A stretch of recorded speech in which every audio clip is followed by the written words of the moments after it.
Welcome everybody to Who's Your Band 2024 edition. Happy New Year, folks. Happy New Year, Sean Morton. Happy New Year, Jeffrey. I'm so blessed that I got to see you in the new year already. You did. We got to go see Zach Sabbath. I mean, you've been to Starland a few times. I've probably been there a couple hundred times. I don't ever remember seeing it that packed. It was a sold out show. And then I put two and two together and realized the reason why it was so packed is because Zach Wilde's fans are not small people. They're not small people. They are some big, monstrous people. They are, I gotta tell you though, they say I'm not ruining it for anybody by saying like, they open up with Supernaut. Yeah. And as soon as you hear the first vocal that comes out of his mouth, man, he sounds great. Yeah. I mean, he really did a great Ozzy. He does a very good mixture of his actual voice with a little bit of an Ozzy impersonation. Yeah, I mean that one. I thought the first three songs out of the box were excellent. It was a good show Yeah. all around. Definitely a good show all around. Way too many guitar solos, as we talked about. 14 songs in a 2 hour set. You put out 3 minutes of guitar solos in each song. You can do five more songs. But And they went long, but it was still fun to see. Just great hearing those songs. So that was, a lot of excitement. It was good to see, like, metal fans at a show, and it's, seeing live music instead of like paying to computer or a laptop, no, it you was, it was know. definitely chill. It was definitely a good show to check out. Definitely a good show for the first show of the year. Yeah, it was a good way to start the year. So we wish everybody a happy new year, and we already got our first concert on the belts for the year, and it's going to be a good one. And speaking of good one, we have an interesting one today. And today we're doing this with no guest because we want to do a top five list of Nirvana. Yeah. And yeah, and here's the thing about Nirvana. I am not the biggest Nirvana fan. I've seen them a couple of times. I think them more back in the day, like, when they were, in the 90s than I do now. I don't know how much all their songs aged. Mhm. But we put this out on social media, and we got a lot of feedback on it. And then, Nirvana fans, I think, are very, very passionate about Yeah, they uh, are. I mean, and you'll also see that it's a lot of people who are definitely in my age demo. Like I'm 47, so you're looking at people who are between 45 and 49 are really going to have a lot to say about Nirvana.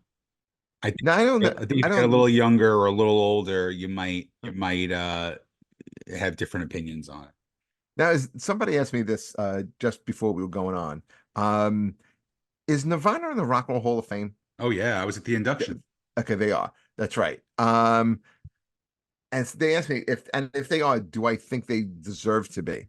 And I gotta say, if Nirvana's in the Rock and Roll Hall, it is beyond the travesty that's Iron Oh Maiden God, is can we not. stop with this? Um, We have like 152 no. episodes, and this comes up like every fucking six episode. Well, here's the reason why. Okay, so we're doing a top five of Nirvana. Nirvana had three studio albums, three, okay, and a good live album, where a lot of the songs are covers. So how are Four they? studio albums. Four studio albums. Well, I got Bleach, I got In Utero, and Nevermind. And Let's Incesticide too. Which is an awful album. Okay. Not So awful, okay, but so four studio albums.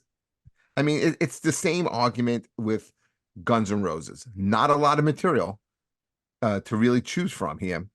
I Um, agree with that actually. See, I disagree with it because I think two of the records are pretty much flawless records, but continue. okay. So I kind of think that while they're an impactful band, I don't know. I guess you have to you put them in the Rock and Roll Hall of Fame, but let me tell you, I don't think they are a Mount Rushmore band by any means. And for me, I don't think they really aged as well. Like I think Foo Fighters has has Oh, has, that's has a lot more an elaborate that's the argument. catalog They, than they are the influential Nirvana. band, but the Foo Fighters are without a question the better band out of the two. It's just it's not always about record sales. It's not always about longevity. You look at the Sex Pistols put out one record and they're in the Rock and Roll Hall of Fame and they're considered one of the game changers of the punk revolution too. Nirvana, no matter what you want to say about it, they completely changed the landscape of music. I think when you talk about that era of music, and you look at Nirvana, you look at Pearl Jam, Soundgarden, Alice in Chains. They're the worst of the four as far as musically goes, but they're the biggest of the four. Yeah, they're the biggest. I think Pearl Jam is better. I think Soundgarden. Yeah, you're right. I probably think they are the least of the four. Yeah, and then they were my favorite. They were one of my favorite bands for a very, very long time. I mean, again, I was probably 14 when Nevermind broke out. So that was you're talking about a kid who was strictly about hair metal and Guns N' Roses and Poison and Warrant and Skid Row and all this stuff. And then this comes along and it's the complete antithesis of what I was listening to. And that's another thing. Again, I was going back and forth with my friend Dave on this today. Is like when they first came out, they were different, and it was exciting to see. But you, it was taken away from metal, and grunge wasn't the same scene as like. I think Nikki Sixx said something this week that I thought was kind of right when he kind of, I don't know if he said it this week, but I saw the article this week when he said like bands like Poison and Warrant kind of ruined that scene by being copycat bands, by making the same music that everybody was making over and over again. It was very hard sometimes to tell the difference between who was in LA Guns, who was in Fast Pussycat, who was in any of the hair metal bands. And then all of a sudden, these guys come out, and they're the first ones on the scene. Okay, that becomes like nationwide, that becomes mainstream, that becomes MTV, Mhm. and they're wearing flannel, and they don't have the big hair, and it was just different, and it was like okay, a breath of fresh air. And the thing is, this scene killed metal so fast. When I say fast, like Priest was playing places like the Meadowlands, and they were playing Madison Square Garden with a good support band, but they were playing, and it wasn't a papered room. And within 6, 7 months, they were playing from Madison Square Garden to playing maybe a 6,000 seat Palladium and getting smaller. Really? Yeah. So, I mean, that's how fast this whole scene changed. Yeah, I mean, but you got to remember too, it was pretty much a dying scene. It really was a dying scene because the rock bands that were considered hair metal are kind of the bands that are still around when you really look at it. You have bands like Tesla and Cinderella and even there's a ton others, but like that scene, Great White. Great White, like these were rock bands that really got kind of lumped into it. I think it was a needed change. I think it was a needed change. I think if you listen to a lot of the music historians, if you look at Ricky Mackman, he flat out said that hair metal was dead, and this was the absolute kick in the balls that music needed. And this is a guy who was hosting Headbangers Ball with Right. Nirvana on. The other thing is like the metal scene had like the chicks, Right. where the grunge scene, you really didn't have that.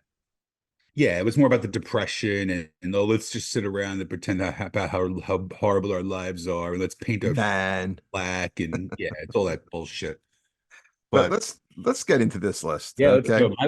My list was hard to put together. Let me tell you, because again, I don't Nirvana is one of those bands where I don't just pick a song. Like I'll either take In Utero or Nevermind or The Unplugged, and I just started at track one and I just play it straight through. See, I have a feeling all this are going to be very, very different. I think you're going to be a lot more deeper than I am. Nope, I'm not at all. I'm All not right. at all. So I'm gonna start it. Good. Go number Number five. five. My number five is something that you would not think I'm putting at number five, but I put Smells Like Teen Spirit as a number five. I cannot put it at number one because it's not their best song. It is their most important song. It is quite possibly, and I'm going to say this and go on record and say this, I think it is one of the most influential songs of all time. I think it's one of the most important musical songs of all time. I put it up with something like Imagine by John Lennon. This was a game-changing song. And that How was Imagine game changer compared no, I to? just mean like in a timeless sort of way. I mean like it's one of those songs that everybody has heard, everybody knows. There's a beautiful story behind it. Like it's a good song.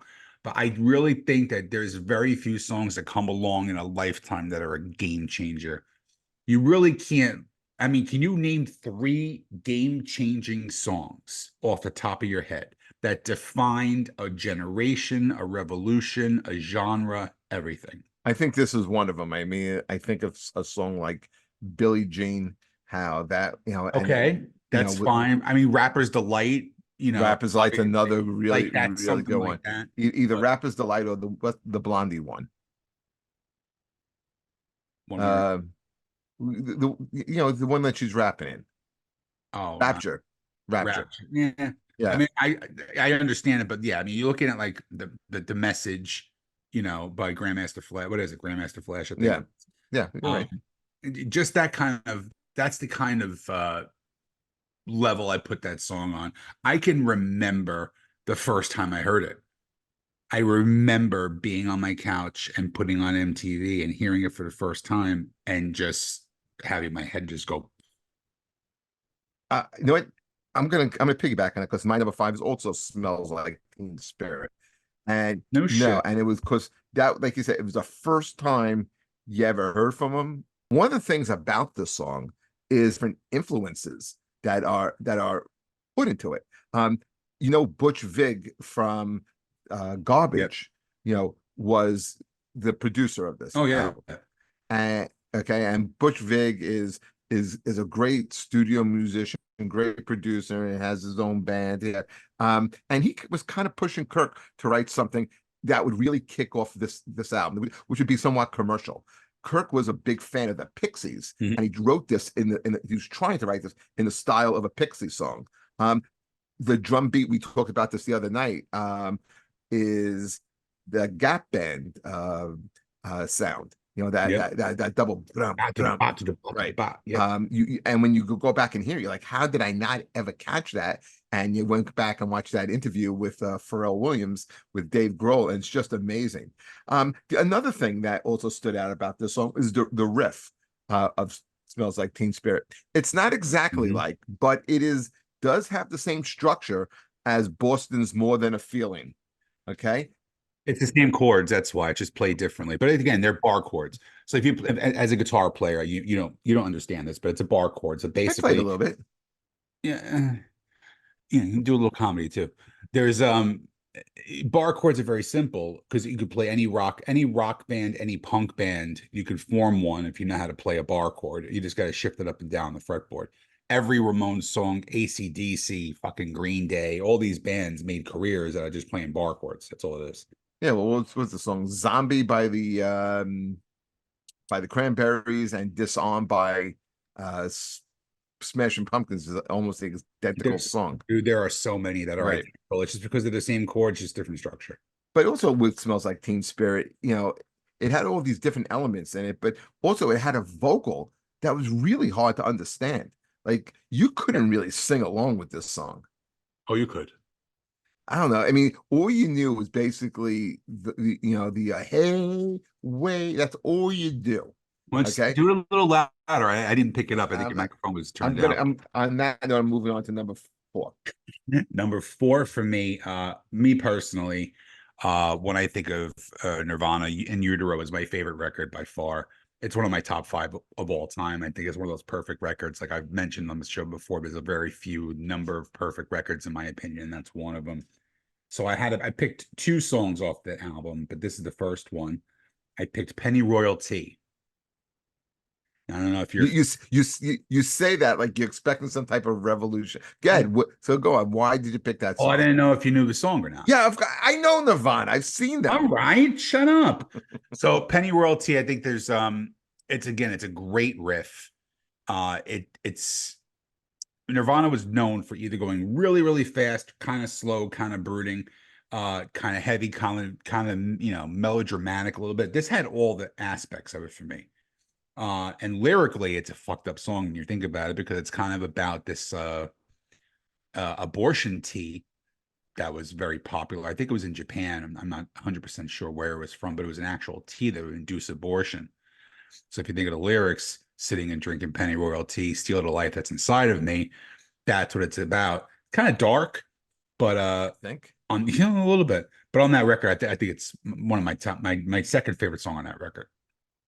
See, for me, I went number four, In Bloom, also off of Nevermind. I for me, it's a catchy song. I like the back and forth between the quiet verses and the loud choruses. Also, it didn't hurt that it had a great video to go along with it. It kind of reminded me in the style of Weezer's Buddy Holly. It was done in black and white, and it was supposed to be kind of like a retro type of thing, even though it was Mhm. the most modern thing at the time.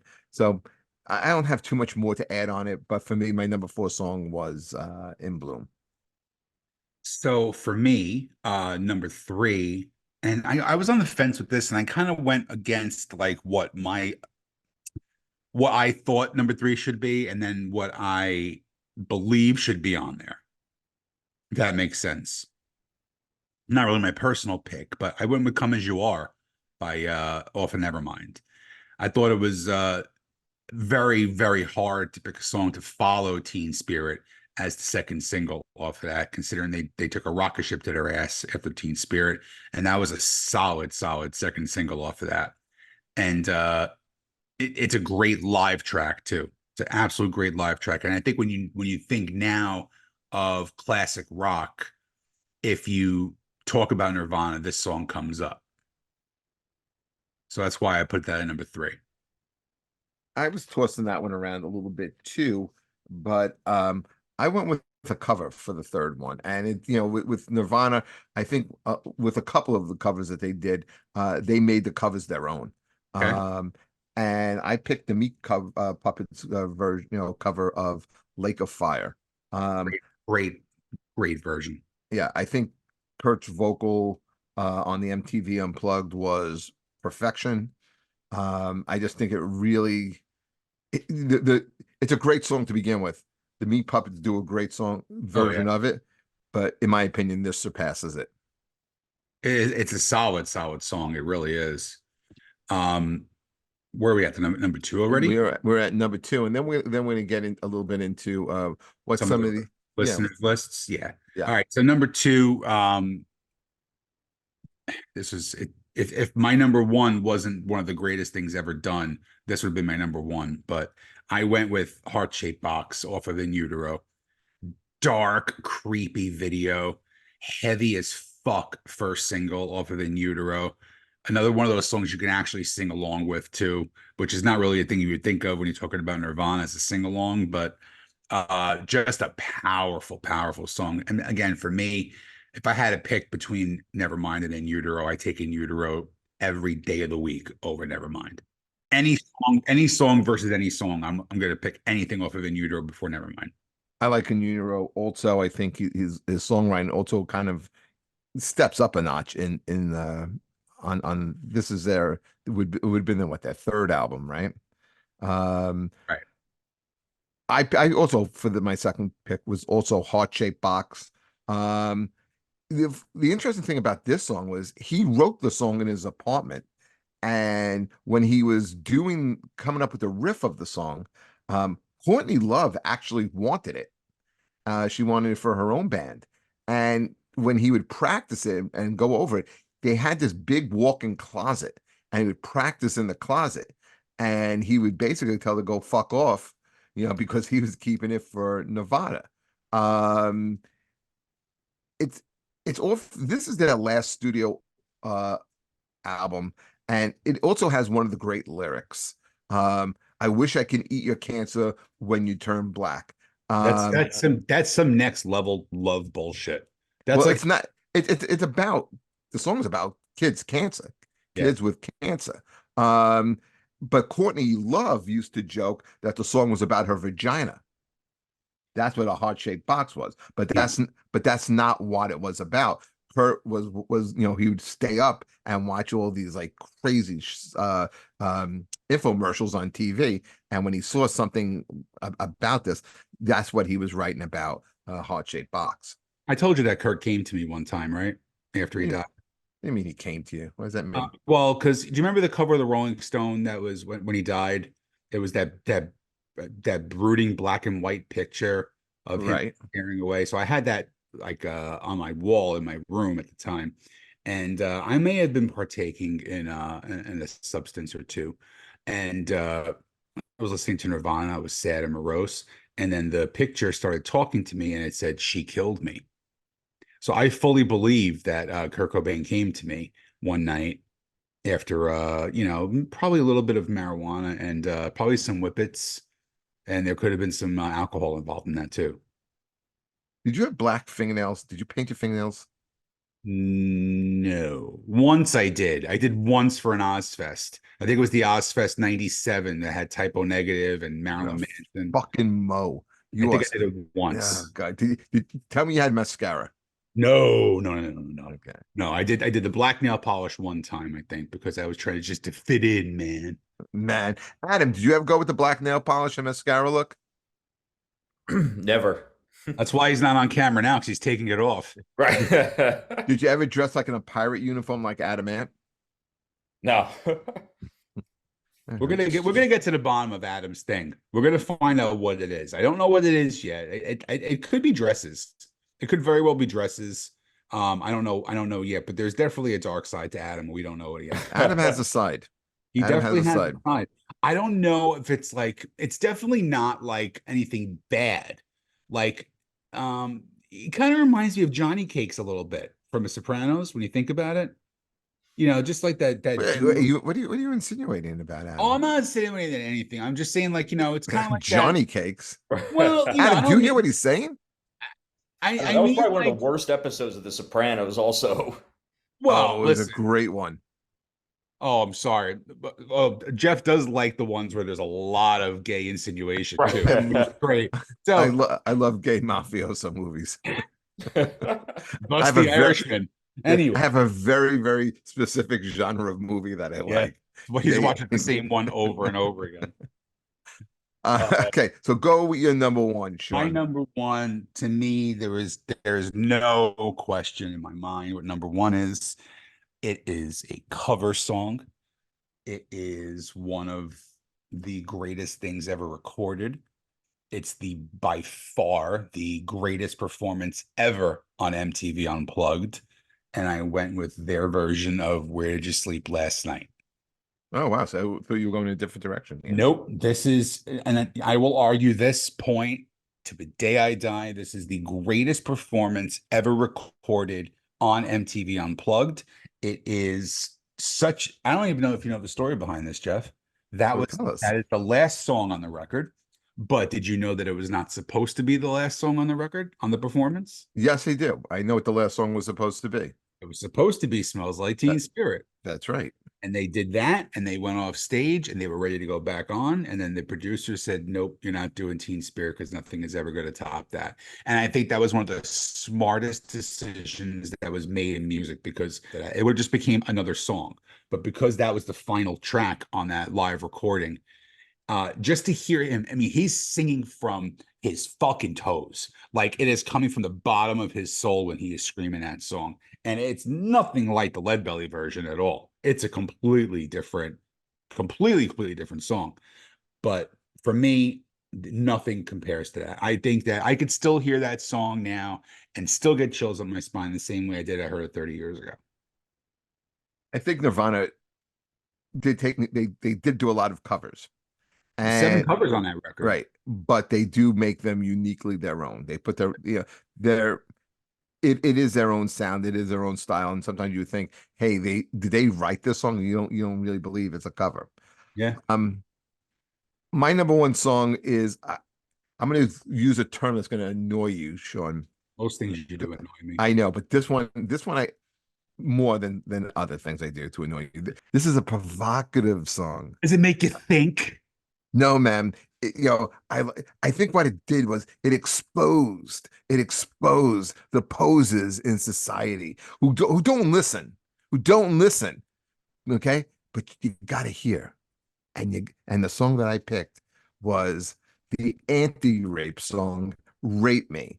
Yeah, it's Okay, a great Uh, song, it man. is a great song, and it wasn't allowed to be on MTV, and it wasn't allowed. They did play it No, on Saturday Night they Live, okay? fucked but them they too. They rehearsed another song and they just went right into that song. but they wanted to do it on MTV, and MTV, the cunts that they are, wouldn't allow them to do it. And this is a fucking music is supposed to have edge, and they wouldn't let him do it. And it wasn't a song that advocated rape. It was a song that was against rape. Um, it's I when I the what I had always thought, and I don't know if maybe Adam, if you know the story, or maybe Sean, you do. Um, I had always thought the song was about the record company and big business raping the band, raping artists. That's what I had always believed that the song was about. Did you ever hear anything like that? No, not at all. Not at all. No. I really just thought it was like I knew it was an anti-rape song, obviously, but I never heard any kind of story Yeah, about but one thing I knew that it wasn't a song that was advocating rape. I don't think they would have wrote a song about that. Knowing, like, especially this is off of In Utero. Well, you Um, got to remember too, like a lot of people are just dumb. A lot of people are just really stupid. I remember a story about Rob Thomas from Matchbox 20. He was talking to a fan, and the guy was like, "Yo, man, I can't believe you wrote that song. That shit's fantastic, man. I mean, I beat the shit out of my girl too." And he's like, "Whoa, whoa, whoa! This has nothing to do with that." And like the story was, he actually gave the guy $20 to give him his money back for the ticket and told him never to buy a ticket to a show again. that's very cool. How about the people gave Eminem shit about Stan?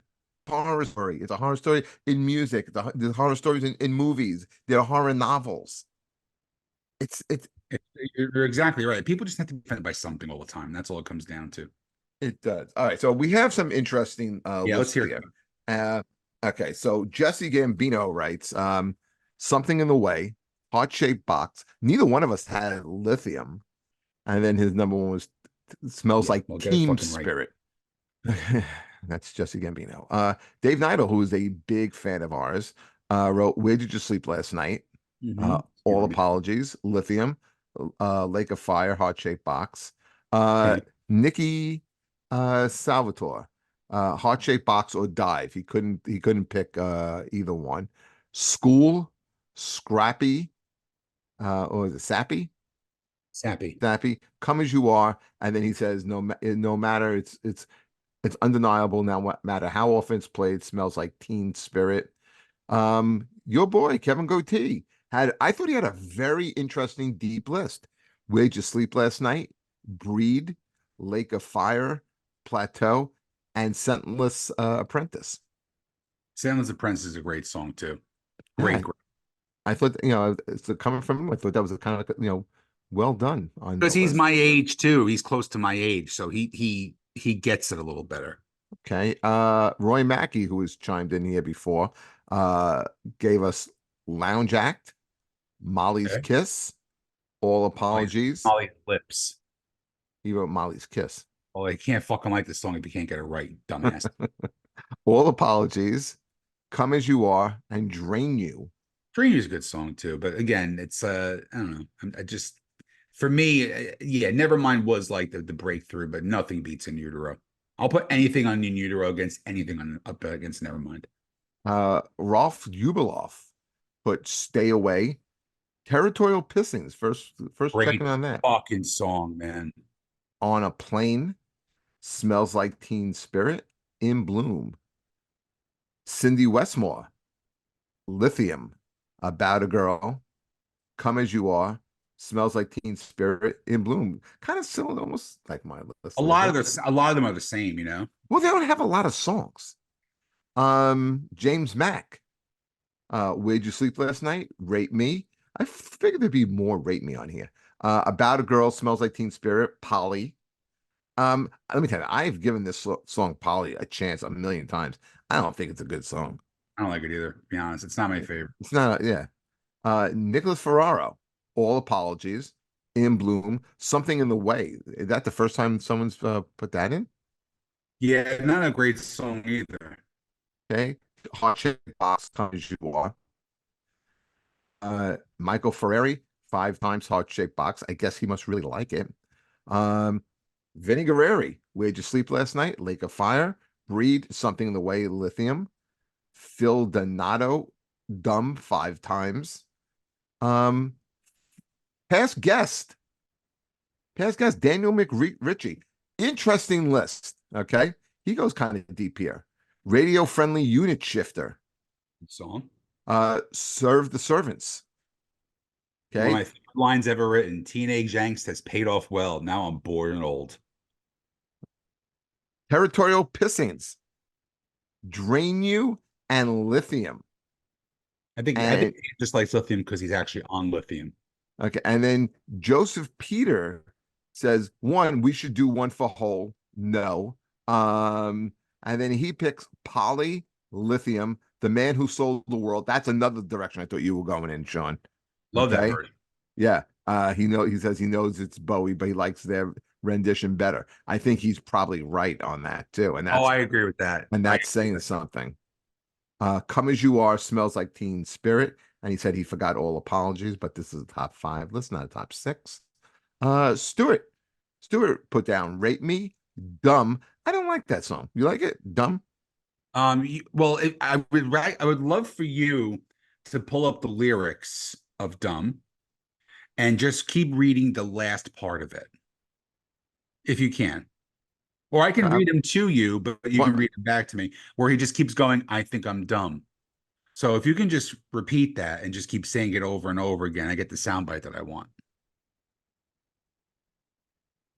Number 3 picks I'm on a Plane, Penny Royal Tea, and Polly. I just leave his shit out there. And James Alexander, on a Plane, Smells Like Teen Spirit, Sappy, Heart Shaped Box, and Lounge Act. You know, Sappy and Happy are the same song. They just changed the words, right? No. Yep, 2 songs. Okay, it's good for them. I gotta say, I go back and I listen to these songs, and I said this at the start of the show. I don't think it holds up all that great. I think you're right. I think you're right. I think at the time it's what the music generation needed. It needed that face of the band. Like it needed that band to like. All right, you're not gonna like when I say this, but there wasn't a lot of metal bands that carried that torch. So like you had artists that were just monstrous. Like I mean, you can go with Elvis, you go with the Beatles, you go with probably Michael Jackson, and then you go like Nirvana. Like there's not a lot of just generational talents that were out there. They just came at the right place at the right time with That I agree with. That I agree with. song. I think with them it was timing, and then I think it became marketing with them, and then just like like the hair metal bands, everybody wanted to get into the grunge scene. Correct. Movies. Remember that movie Singles was a Yep. big thing, and then Eddie Vedder became like the heartthrob of the scene, kind of like Bret Michaels was, and then that got kind of played too. Yep. Then it went into the new metal stuff when they were like, oh, okay, grunge is dead. So now we're going to come out with the 7-string guitars and Korn and Limp Bizkit and Papa That Roach. became that new metal. And that was the new metal. And that's how it all changed again. And it goes into the rock, rock started coming back again, So it's all ebbs and flows, and it comes in waves and stuff. But they were just they were the band that was the chosen one. They were the voice of the generation. A lot of people hate when I say that. They're like, how can you listen to hair metal when you listen to Nirvana? I just love music. And I understand when that came out, it was needed. I can look back now and realize like there was a lot of shit music back then. But I could still listen to Heart Shaped Box. It's still a great song to me. Sure. I mean, even though Team Spirit has been played a million times, it's still a great song. And Rate Me is still a great song. And Lake of Fire Teen is still a Spirit great is song. exactly like Enter Sandman. It's like Sweet Child of Mine. It's Right. like On a Prayer. It's like, It's their signature song. it's their signature song. It's the one that even your grandmother has heard at one point. It's the one that's always going to be on the classic rock countdowns. It's all that bullshit. But is it their best song? No. Is it their most important song? 1000%. Is it the song of the generation? 1000%. On that note, Adam, you're a big Nirvana fan, yes? Yeah. And do you agree with Sean that this is a song of a generation, or is he just making noise? No, I mean absolutely. I completely agree. And I'm 46, so I'm just right around Sean's age, and it really, I mean, Smells Like Teen Spirit just changed everything. It changed pop culture. It changed. I mean, it's there's just like Sean said, there's very few songs that had the same power that Smells Like Teen Spirit had. It is a hard song, but it has pop elements in it. Um, I think when you look at grunge, okay, would you say a song like Black is a better song? A totally different song. It's a Yeah. different vibe. Black's a great song. Pearl Jam's debut record is one of my favorite debut records of all time. That First Alive, three records. Jeremy. I'll take their first three records up against any band's first three records. Like that's how I love their first three albums so much, but it's on a different level than Nirvana. It's completely different. I mean, yeah, same scene, but it's very different. They're a way better musically talented band than Nirvana ever was. And when do you put Soundgarden in here? Soundgarden for me was not really a grunge band. I don't consider Soundgarden and Alice in Chains grunge bands. I always consider them metal bands because they just got lumped into that category because of the location where they were from. Alice in Chains is a metal band to me. They're Are not they a metal? Adam, are they a metal band? Alice in Chains. Yes. Or I don't know. I don't know Um, how. I don't know if. See, I don't know if you even put them in a category like a song like Wood, which is to me a great song. Man in the Box, which has a phenomenal riff. If it's metal, are you putting them in? Like, would you be able to play them on a set list with Judas Priest and Queensryche? You know, never seen my phone. Of course, you could put it on a freaking playlist with that. They're a metal band. They're 100% a metal band. They are not a grunge band. what do I'll you think, Adam? fight that to the death. ooh, it's been a while since I've listened to Alice in Chains. I'd have to go back and check them out again. Yeah, I'm Yeah, just try and take the shaky leg off your fucking record player and put on some real music. thinking some wet leg. Shaky leg. It's so stupid. Yeah, Nirvana again. It's you would have liked to have seen what they would have evolved into. You would have liked to have seen if they could have put out 3 more albums. Wouldn't have happened. Yeah. What would have no? Not have happened. Nope, absolutely not. He would have. I think this would have happened no matter what. I think they were meant to be put on this earth to put out the records they were meant to do. You say the same thing about John Lennon. What kind of music would John Lennon have done? Right? You don't know. You don't know because look at people like Bob Dylan. Bob Dylan was one of the most influential artists of the 60s and 70s. Has he put out one decent thing since the 70s? Absolutely not. He's put out garbage for the last Oh, 30 Time Out of years. Mind. That was pretty good. 1999. No, you're wrong. It's a horrible album. There's nothing that he's ever put out since the fucking 70s that means anything. You know, I think you can't look at that stuff. Even the Doors, look at Janis Joplin, Hendrix, all these people who died at 27 years old. Are they as popular because they died so young? That's another question. Are they put on a different? I think Nirvana becomes more immortalized because he died so young. I think so too. I mean, personally, I'm not a huge Doors fan. I think they're an overrated band. Are they as popular because he died at 27? I don't know. So Kurt Cobain, 27 years old when he died. Correct. Okay. And he had accomplished and become such an important songwriter for his time. in a relatively short amount of time.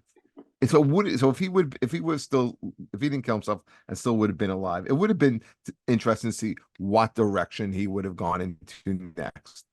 I think we would not be having this podcast because I think Nirvana would have kind of faded away a little bit.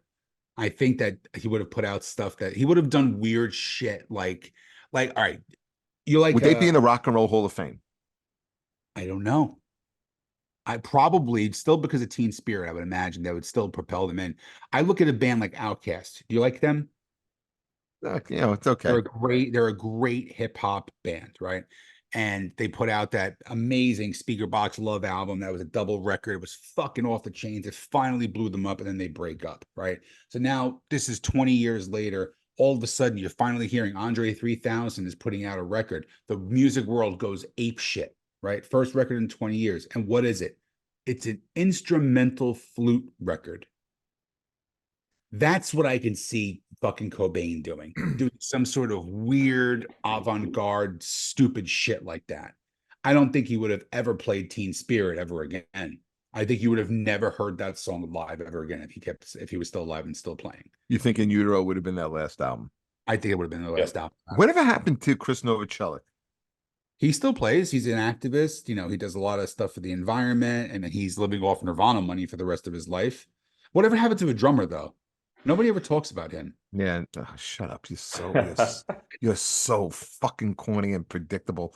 God damn it. No, but and again, the world would have been robbed of probably the greatest rock band of the last 25 years had Nirvana stuck around. But Chris isn't in any permanent bands or anything? No, nothing permanent. Kind of interesting. You had that kind of level of success and never decided to pursue it again. Some people just get burnt out. It's better to burn out than to fade away. Oh, that's so deep, man. That's so deep.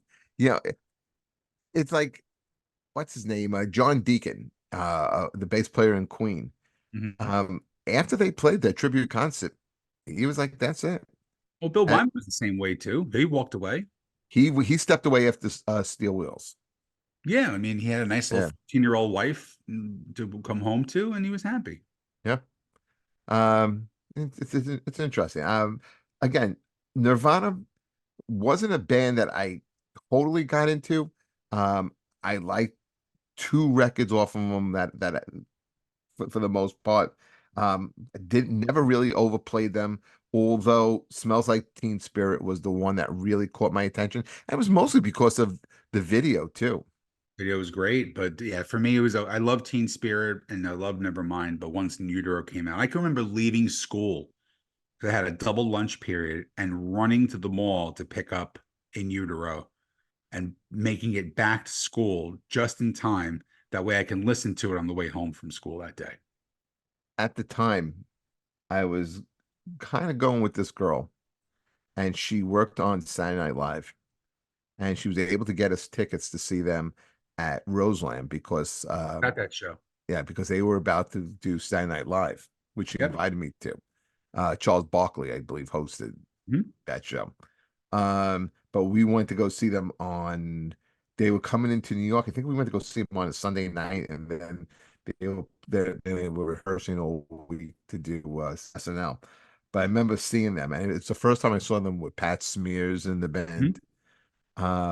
They were good. They were good live. It was like their last time really in New York. And I saw Foo Fighters when they opened for the Stones because I was working the tour.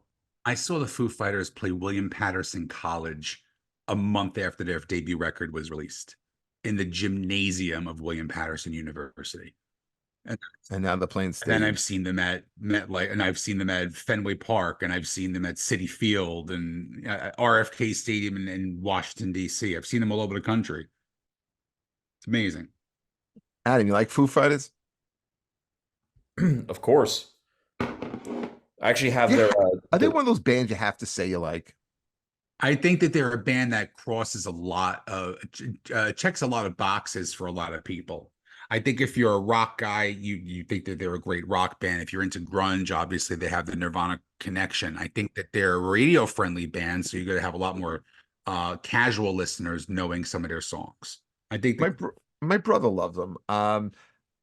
I think they're good. I don't put them at the level of Guns N' Roses. I don't put them at the level of Metallica. I don't see them at like that. I think that they're as big of than Guns N' Roses at this point. Yeah.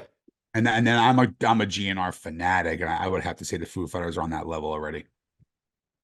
I don't know. I don't know why. I just don't connect with. I mean, I know I like Dave Grohl. I like what he does. For rock music and keeping this music kind of like in the public eye.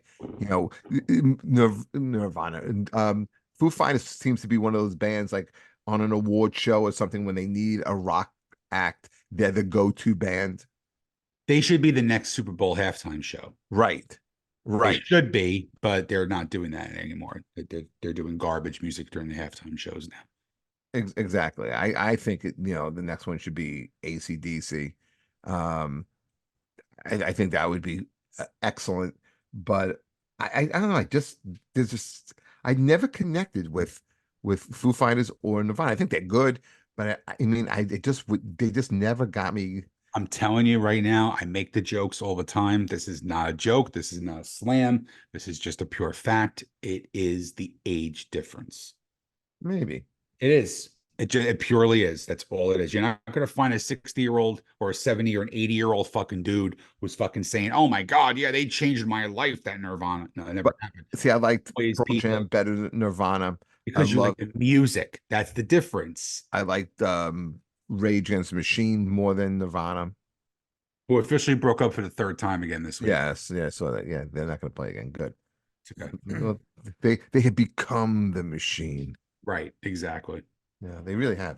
All right. That's about it, man. I think we've kind of covered Nirvana and the top. We covered Nirvana, no question. Okay, we did them justice here. All right, Adam, anything you want to add before we close this thing out? No, I think I mean it's a tough list to come up with five for maybe a lot easier to come up with 10 or 15 or so for Nirvana, but This would have been harder 10 for me to come up with 10. would have been a top 10 would have been just as hard for me. yeah, I mean I was thinking of songs like um Francis Farmer will have her revenge on Seattle and Come Back as Fire and Burn All the Liars yeah. later. Oh, come on. Wait, Adam, give us a couple of songs that you may have put on that aren't on. He's gonna go super. He's gonna be. Listen, I found a demo. Okay, I was cleaning out my aunt's apartment, and she just happened to have this Nirvana demo, and so I really like the song that they did with Lead Belly. All right, what so be a couple? Yeah, go ahead. A couple of Adam songs. I probably would put Francis Farmer on there. I might have gone with "You Know You're Right," just because that one was not overplayed. Just the later Nirvana song. Probably on a plane. Let me see what some other ones. I do like "Serve the Servants," and I mean Sean already said the opening line, which is one of the greatest opening lines of an album. Let me see what other Hard, ones. dude. It's a hard fucking list. If you're pick 10 Nirvana songs is almost impossible. I just went with the top 5. I could have done top 20. But Oh yeah, like easily. Oh, Aneurysm. Nobody had that on their list, and I think really the version from the Muddy Banks of Wishka is an incredible song. yeah, that's a great record. That's on my holy grail list of records to find. That's very expensive. Yeah. Oh yeah. Oh yeah. All right. This was fun. It was interesting. It was great catching up. First episode of 2024. It'll probably air sometime Fucking May. by New Year's. Okay. So there's a couple, I don't even know what came before this, but they'll be out, and we'll catch you guys next week. Next week I'll be coming back from Ohio. So hopefully I'll be back in time to do it. But we have more episodes. It's gonna be a good 2024. All right, guys. So too. Yes. Have a happy Later. and healthy, and we'll see everybody real soon. Take care, everyone.